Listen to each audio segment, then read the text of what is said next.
Welcome back to mathematics help YouTube channel. आप सबका स्वागत है। आज मैं पढ़ाऊंगा रैशनल नंबर्स के जो बचे हुए टॉपिक्स हैं उसको। चलिए लेट्स कंटिन्यू। तो पिछले क्लास में हम लोग पढ़े थे रैशनल और इरेशनल नंबर्स के डिफरेंस के बारे में। आज हम लोग पढ़ेंगे क्लोजर प्रॉपर्टी।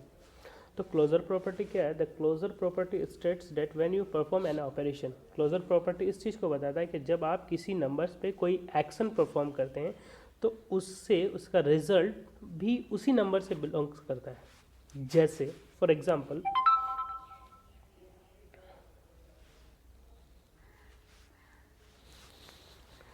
फॉर एग्जांपल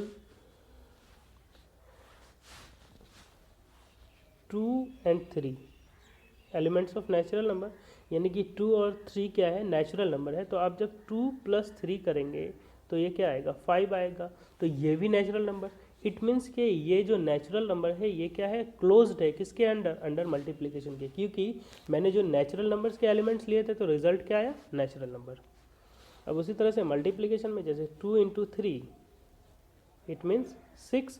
तो 2 × 3 अगर नेचुरल नंबर है तो 6 भी नेचुरल नंबर है। तो इट मीन्स क्या है कि ये भी मल्टीप्लिकेशन में भी क्लोज्ड है। अब दूसरी चीज़ देखते हैं उसी में, माइनस में जैसे 2 - 3, ये अगर नेचुरल नंबर है, मतलब दो नेचुरल नंबर का सब्सट्रैक्शन, तो रिजल्ट क्या आया? -1। 2 और 3 तो नेचुरल है लेकिन -1 नेचुरल नहीं है। तो इट मीन्स हम लोग कहेंगे कि natural number are not closed under subtraction. तो मैं यहाँ पे नेचुरल की बात तो नहीं किया हूँ, होल, इंटीजर और रैशनल के बारे में।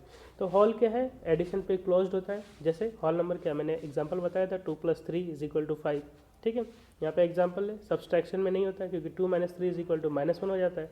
और -1 क्या है? होल नहीं है क्योंकि ये -1 इंटीजर का एग्जाम्पल है। उसी तरह मल्टीप्लिकेशन मैंने बता दिया कि 2 × 3 अगर ले तो ये क्या होता है? 6। और 6 भी क्या है? नेचुरल होल का एग्जाम्पल है। That's all. उसी तरह से डिवीज़न में नहीं होता, यानी कि 2/3 अगर इसको डिवाइड करें तो ये निकलेगा 0.667। 0.667 होल नंबर नहीं है। सिमिलरली इंटीजर्स में भी और रैशनल नंबर में भी। तो रैशनल नंबर में क्या होता है? क्लोज्ड, एडिशन में क्लोज्ड होता है। जैसे 2/3 + 4/3, तो इसको आप ऐड करेंगे तो क्या निकलेगा? 6/3। तो 2/3 क्या है? तो ये है रैशनल नंबर। और 4/3 भी क्या है? ये भी रैशनल नंबर। तो 6/3 भी क्या हो जाएगा? Rational number. इसलिए कहते हैं हम लोग ये क्या है? क्लोज्ड है।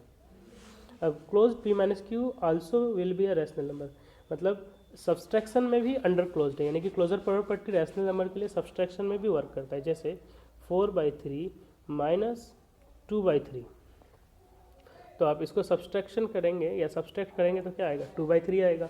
तो ये भी रैशनल नंबर, ये भी रैशनल नंबर और ये भी रैशनल नंबर। इट मीन्स ये क्या है? क्लोज्ड है। उसी तरह से मल्टीप्लिकेशन में भी क्लोज्ड होता है। जैसे 4/3 × 2/3, तो इसको आप जब मल्टीप्लाई करेंगे तो 8/9, और ये भी रैशनल, ये भी रैशनल, और 8/9 भी क्या है? रैशनल। इस मीन्स क्लोज्ड। और डिवाइड में ये क्लोज्ड नहीं होता। आगे देखते हैं कॉम्यूटेटिव प्रॉपर्टी। तो कॉम्यूटेटिव प्रॉपर्टी क्या है?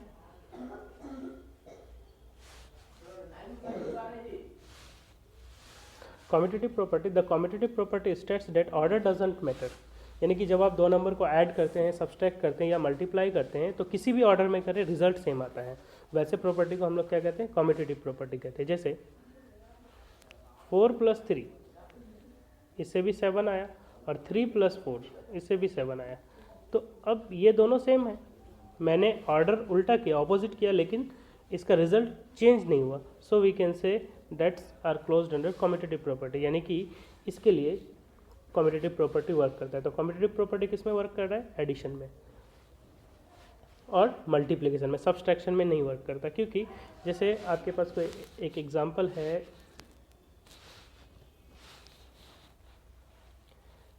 4 - 3, ये हो जाएगा आपका 1, जबकि आप करेंगे 3 - 4 तो ये हो जाएगा -1, और 1 is not equal to -1। Hence we can say that commutative property subtraction के लिए वर्क नहीं करता। सिमिलरली डिवाइड के लिए भी वर्क नहीं करता। जैसे 4/2, इसको आप डिवाइड करेंगे तो 2 आएगा, और 2/4, तो इसको डिवाइड करेंगे तो 1/2 2, तो 2 कभी भी 1/2 के इक्वल नहीं है, नॉट इक्वल, हैंस ये भी कम्यूटेटिव प्रॉपर्टी डिवाइड में भी वर्क नहीं करता। अब बात करेंगे एसोसिएटिव प्रॉपर्टी। तो एसोसिएटिव कम्यूटेटिव प्रॉपर्टी 2 के लिए था और एसोसिएटिव प्रॉपर्टी 2 से ज़्यादा नंबर्स के लिए होता है। तो जब आप 2 से ज़्यादा नंबर्स को किसी भी ऑर्डर में सम करेंगे तो रिजल्ट क्या आएगा, सेम आएगा। जैसे आपके पास है 1/2 प्लस 2/3 प्लस 1/2। अब आप क्या कर रहे हैं, इस पहले वाले दोनों को पहले ऐड कर देते हैं और बाद में फिर 1/2 ऐड करते हैं, तो रिज़ल्ट क्या होता है, सेम ही रहता है, रिज़ल्ट में कोई चेंज नहीं होता है। इसलिए मैंने लिखा कि जैसे मेरे पास ए बी सी 3 डिजिट्स हैं, A B and C 3 digits हैं, तो आप पहले ए प्लस बी को ऐड करें, आप पहले ए प्लस बी को ऐड करें या सी को, कोई मैटर नहीं करता, आप पहले ए बी सी 3 नंबर से, तो आप पहले ए बी को ऐड करें और बाद में सी को, या फिर पहले बी सी को ऐड करें और बाद में ए को, तो भी रिजल्ट क्या होगा, सेम रहने वाला है। अब डिस्ट्रीब्यूटिव प्रॉपर्टी क्या है, जैसे हम लोग कहीं पे लिखते हैं कि 2/3 इंटू 4/3 प्लस 2/3 इंटू 1/2, तो इसमें मुझे दिख रहा है कि ये जो 2/3 है दोनों में कॉमन है, तो मैं इसी में इसको इस तरह से लिखते हैं ना, 2/3 कॉमन ले लेते हैं और 4/3 प्लस 1/2 करते हैं, तो इसी को हम लोग क्या कहते हैं, distributive of multiplication over addition. यानी कि मल्टीप्लिकेशन किसके साथ हो रहा है, तो एडिशन के ओवर हो रहा है, यानी कि दो नंबर्स को एडिशन करके उस पर मल्टीप्लाई कर रहा है, तो इसी को हम लोग क्या कहते हैं, distributive of multiplication over addition. और सेम सिमिलरली उसी तरह है distributive of multiplication over subtraction. दूसरा है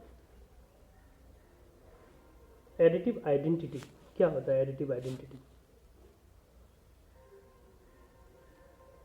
तो एडिटिव आइडेंटिटी उसको कहते हैं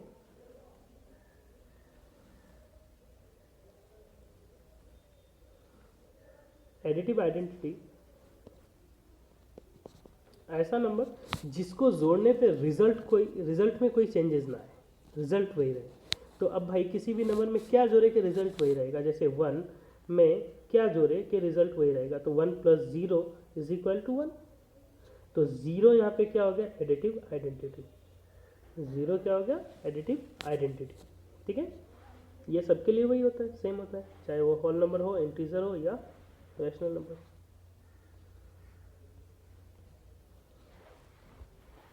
अब मल्टीप्लिकेटिव आइडेंटिटी, यानी कि मल्टीप्लिकेटिव आइडेंटिटी ऐसा नंबर होगा जिससे किसी भी नंबर को मल्टीप्लाई करे तो वही नंबर मिले हमको। जैसे 4/3 मेरे पास एक नंबर है, अब इसको किस नंबर से मल्टीप्लाई करें कि ये 4/3 ही आएगा, तो आप जिस नंबर से मल्टीप्लाई करेंगे 4/3 को 4/3 में ही लाने के लिए, तो वही क्या हो जाएगा, मल्टीप्लिकेटिव आइडेंटिटी। तो यहाँ कोई और नहीं बल्कि क्या हो जाएगा, 1, तो 1 क्या है, multiplicative identity. Additive inverse,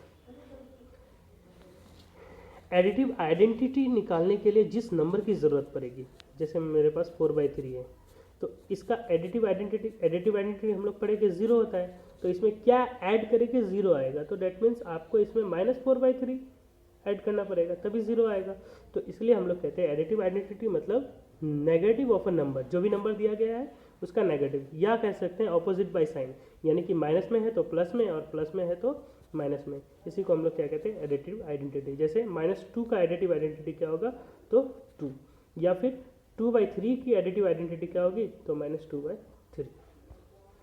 similarly उसी तरह से मल्टीप्लिकेटिव आइडेंटिटी का मतलब क्या होगा, interchange of numerator and denominator. वैसे हम लोगों को मल्टीप्लिकेटिव आइडेंटिटी क्या है, जैसे मेरे पास 2/3 कोई नंबर है, तो इसमें क्या मल्टीप्लाई करें कि हमें क्या मिलेगा, क्योंकि हम लोग पढ़े कि मल्टीप्लिकेटिव आइडेंटिटी 1 है, क्या मल्टीप्लाई करें कि 1 मिले, तो इससे ऊपर क्या 3 मल्टीप्लाई कर दे और नीचे 2, तो क्या मिल जाएगा हम लोगों को 1। तो इसका मतलब क्या हो गया कि डेनोमिनेटर कहाँ चला गया, न्यूमरेटर पे, और न्यूमरेटर कहाँ चला गया, सॉरी न्यूमरेटर डेनोमिनेटर पे आ गया और डेनोमिनेटर न्यूमरेटर पे चला गया। इसको हम लोग कहते हैं रेसिप्रोकल। जैसे a/b अगर है तो उसका रेसिप्रोकल या मल्टीप्लिकेटिव इन्वर्स क्या हो जाएगा, b/a। अब किसी रैशनल नंबर को हम लोग नंबर लाइन पे कैसे दिखाते हैं? ये तो हम लोग जानते हैं कि नंबर लाइन क्या होता है, एक स्ट्रेट लाइन जिसके दो पार्ट होते हैं, मान ले मिडिल में ज़ीरो रख दिए हम, तो उसके राइट में पॉजिटिव नंबर्स होते हैं और उसके लेफ्ट में नेगेटिव नंबर्स। ठीक है, इसी को हम लोग क्या कहते हैं, नंबर लाइन। लेकिन रैशनल नंबर्स को नंबर लाइन में कैसे डिनोट करेंगे,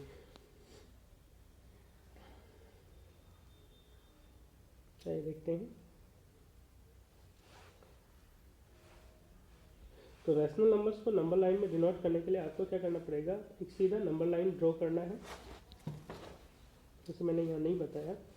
जैसे मुझे 4/3 को डिनोट करना है नंबर लाइन पे, वी हैव टू डिनोट 4/3। तो कैसे डिनोट करेंगे, 4/3 को नंबर लाइन पे डिनोट करना है, कैसे करेंगे? तो मैंने एक नंबर लाइन ड्रॉ कर लिया, यहाँ पे लिख दिया मैंने 0। अब मैं लिखता हूँ 1/3, 2/3। अब 3/3 लिखेंगे तो ये क्या हो जाएगा, 1 और फिर 4/3, तो ये हो गया 4/3। इस तरह से नंबर लाइन में डिनोट करेंगे। अब इसके इजी के लिए कि ये किस में लाई करेगा, तो आप यहाँ लिख सकते हैं 4/3 इज इक्वल टू कितना हो जाएगा, 1 point something. 4/3 is equal to 1 point something.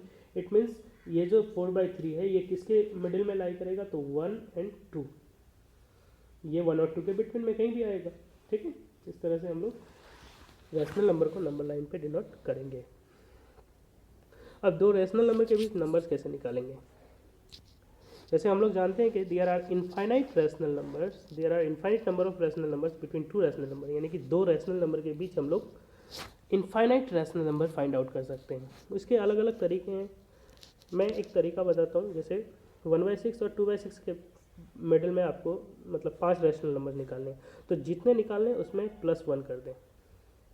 ठीक है, तो 5 निकालना है तो 5 + 1 6। अब उसके न्यूमिनेटर और डेनोमिनेटर में, दोनों के न्यूमिनेटर और डेनोमिनेटर को उसी से मल्टीप्लाई कर दें 6 से, यानी कि 1/6 × 6 × 6, तो ये क्या हो जाएगा 6/36, और इसको मल्टीप्लाई करेंगे तो ये हो जाएगा आपका 12/36।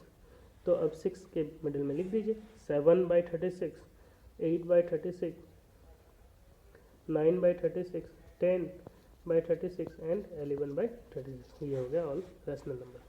ठीक है, इसके और एक तरीके हैं,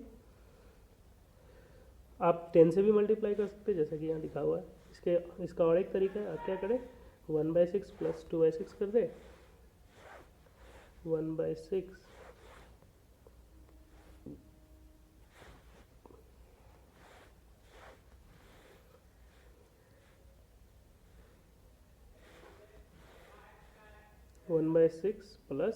2/6 कर दे और इसको 2 से डिवाइड कर दे, तो ये हो जाएगा आपका 3/6/2, यानी कि 1/2, यानी कि 3/12। फिर जो निकला आपका उसमें से किसी एक को सम कर दे और फिर 2 से डिवाइड कर दे, इस तरह से निकलते जाएगा। ठीक है, एक चीज़ मैंने बताना भूल गया कि standard form of rational number वो क्या होता है, standard form of rational number. तो ये होता है, जैसे ए और बी रैशनल नंबर है, मान लो अगर कोई नेगेटिव में है तो ये माइनस में आ जाएगा, यानी कि -a/b, और ए और बी का जो कॉमन फैक्टर होगा वो 1 से ज़्यादा नहीं होगा। ए और बी के बीच कॉमन फैक्टर केवल क्या हो, ओनली 1 हो, तो उसको हम लोग कहेंगे that are known as standard form of rational number.